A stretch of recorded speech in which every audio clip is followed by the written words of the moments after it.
So guys, আজ অনেক দিন পর একটি নতুন ভিডিও নিয়ে চলে এসেছি।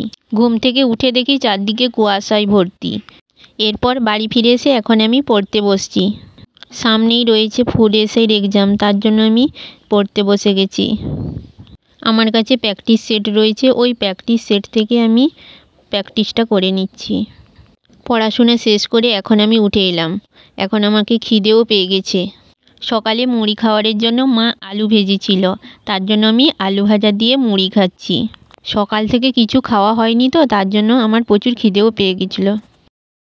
খাওয়া শেষ করে এখন আমি বেরিয়ে এলাম, আর বেরিয়ে দেখি মা মাছ কাটছে। যারা যারা আমার মাকে দেখোনি তারা দেখে নাও আমার মাকে। আমরা গ্রামে থাকি তো, আর গ্রামের দিকে প্রত্যেক দিন সকালে মাছ বিক্রি করতে আসে। আমাদের বাজারটা একটু দূরে রয়েছে। এরপর আমি চলে যাব সবজি বাগানে। মা বলল কিছু সবজি আনতে, আর আমি এখন চলে যাচ্ছি সবজি বাগানে। এখন আমি চলে এসেছি সবজি বাগানে, আর দেখি পালং শাক হয়ে গেছে, আর পালং শাক আমি কেটে নিচ্ছি।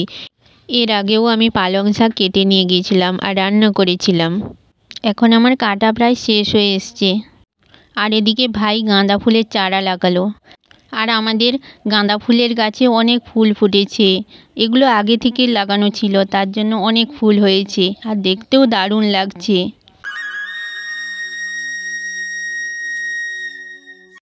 আমার সবজি বাগানেই কিছু সময় কেটে গেল।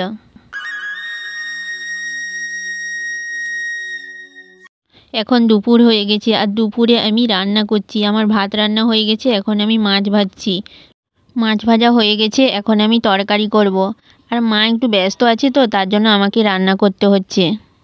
এখন আমি ভাত খেতে বসে গেছি, আর রান্না শেষ করে। আর বাড়ির সবার খাওয়া হয়ে গেছে, আমি এখন খাচ্ছি।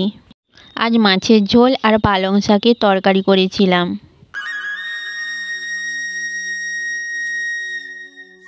খাওয়া শেষ করে এখন আমি কাজে বসবো। আমার অনেক দিন থেকে এই ড্রেসটি পরে আছে। আজকে সময় পেয়েছি তো, তার জন্য আমি আজকে একটু কাজ করে নিব। নিজের কিছু ড্রেস বানাতে হলে অনেক টাইম লেগে যায়। তারপর আমি একটা ব্লাউজ বানিয়েছি নিজের জন্য। এটা 6 মাস মতো পরে আছে, আজকে হলো। তো ভিডিওটি এখানেই এন্ড করে দিচ্ছি। যদি ভালো লাগে লাইক, শেয়ার আর কমেন্ট করো। আজকের মতো বাই বাই। আবার দেখা হচ্ছে নেক্সট একটি ব্লগে।